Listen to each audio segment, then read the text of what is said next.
Assalamualaikum warahmatullahi wabarakatuh. Perkenalkan, saya Nilatul Zuhra dengan NIM 2402-166. Saya membuat tugas video ini untuk memenuhi UAS mata kuliah Pemerintahan Aceh. Di sini saya akan menjelaskan bab 18 tentang Mahkamah Syariah pasal 128. Yang pertama, peradilan syariat Islam di Aceh adalah bagian dari sistem peradilan nasional dalam lingkungan peradilan agama yang dilakukan oleh Mahkamah Syariah yang bebas dari pengaruh pihak manapun. Yang kedua, Mahkamah Syariah merupakan pengadilan bagi setiap orang yang beragama Islam dan berada di Aceh. Mahkamah Syariah berwenang memeriksa, mengadil, memutus, dan menyelesaikan perkara yang meliputi bidang ahwal al-syakhsiyah atau hukum keluarga, muamalah, hukum perdata, dan jinayah, hukum pidana yang didasarkan atas syariat Islam. Yang keempat, ketentuan lebih lanjut mengenai bidang ahwal al-syakhsiyah atau hukum keluarga, muamalah, hukum perdata, dan jinayah hukum pidana sebagaimana dimaksud pada ayat 3 diatur dengan Kanun Aceh. Baik, pada pasal 129 yang pertama, dalam hal terjadi perbuatan jinayah yang dilakukan oleh dua orang atau lebih secara bersama-sama yang diantaranya beragama bukan Islam. Perilaku yang beragama bukan Islam dapat memilih dan menundukkan diri secara sukarela pada hukum jinayah.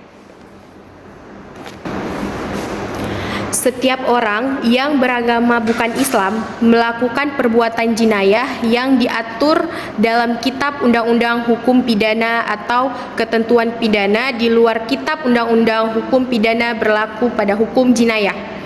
Yang ketiga, penduduk Aceh yang melakukan perbuatan jinayah di luar Aceh berlaku Kitab Undang-Undang Hukum Pidana. Pasal 130, Mahkamah Syariah sebagaimana yang dimaksud dalam pasal 128 ayat 1 terdiri atas Mahkamah Syariah Kabupaten atau Kota sebagai pengadilan tingkat pertama dan Mahkamah Syariah Aceh sebagai pengadilan tingkat banding.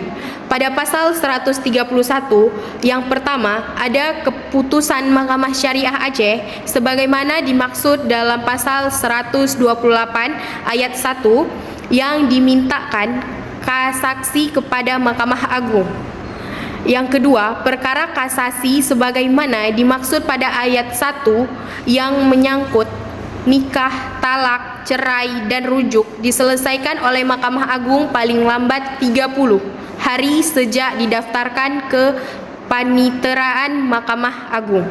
Yang ketiga, terhadap putusan Mahkamah Syariah Aceh atau Mahkamah Syariah yang telah memperoleh kekuatan hukum, tetap ada pihak yang bersangkutan dapat mengajukan hukum. Yang ketiga, terhadap putusan Mahkamah Syariah Aceh atau Mahkamah Syariah yang telah memperoleh kekuatan hukum tetap, pihak yang bersangkutan dapat mengajukan peninjauan kembali kepada Mahkamah Agung apabila terdapat hal atau keadaan tertentu yang ditentukan dalam peraturan perundang-undang. Yang keempat, perkara peninjauan kembali sebagaimana dimaksud pada ayat 3 yang menyangkut nikah, talak, cerai, dan rujuk diselesaikan paling lambat 30 hari sejak didaftarkan ke Paniteraan Mahkamah Agung. Pada pasal 132, yang pertama ada hukum acara yang berlaku pada Mahkamah Syariah adalah hukum acara yang diatur oleh Kanun Aceh.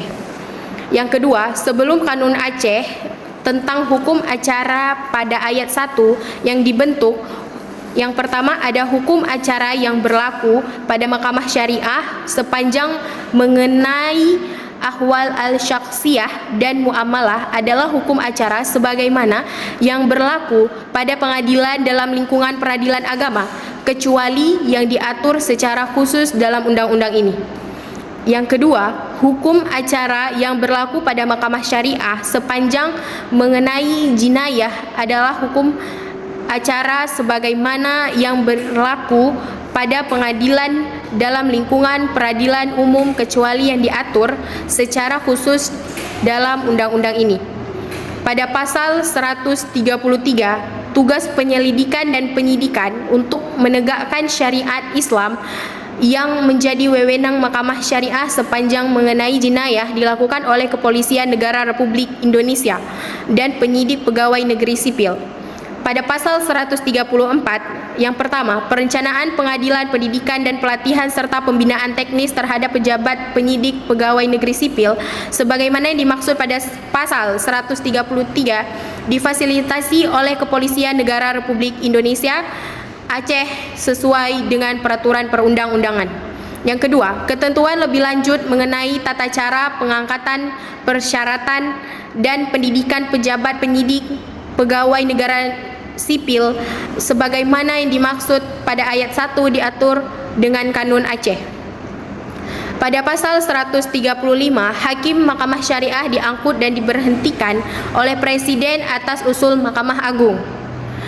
Yang kedua, dalam hal adanya perkara tertentu yang memerlukan keahlian khusus, Ketua Mahkamah Agung dapat mengusulkan pengangkatan hakim ad hoc pada Mahkamah Syariah kepada Presiden. Yang ketiga, Ketua dan Wakil Ketua Mahkamah Syariah Aceh diangkat oleh Ketua Mahkamah Agung dengan memperhatikan pengalamannya sebagai hakim tinggi di Mahkamah Syariah Aceh. Yang keempat, Ketua dan Wakil Ketua Mahkamah Syariah Kabupaten atau Kota diangkat oleh Mahkamah Agung atas usul Ketua Mahkamah Syariah Aceh. Pada pasal 136, yang pertama, pembinaan teknis peradilan organisasi administrasi dan finansial Mahkamah Syariah dilakukan oleh Mahkamah Agung. Penyediaan sarana dan prasarana serta penyelenggaraan kegiatan Mahkamah Syariah dibiayai oleh APBN, APBA, dan APBK. Pada pasal 137, sengketa wewenang antara Mahkamah Syariah dan pengadilan dalam lingkungan peradilan lalu menjadi wewenang ke Mahkamah Agung untuk tingkat pertama dan tingkat terakhir. Sekian video dari saya, ucapkan terima kasih. Assalamualaikum warahmatullahi wabarakatuh.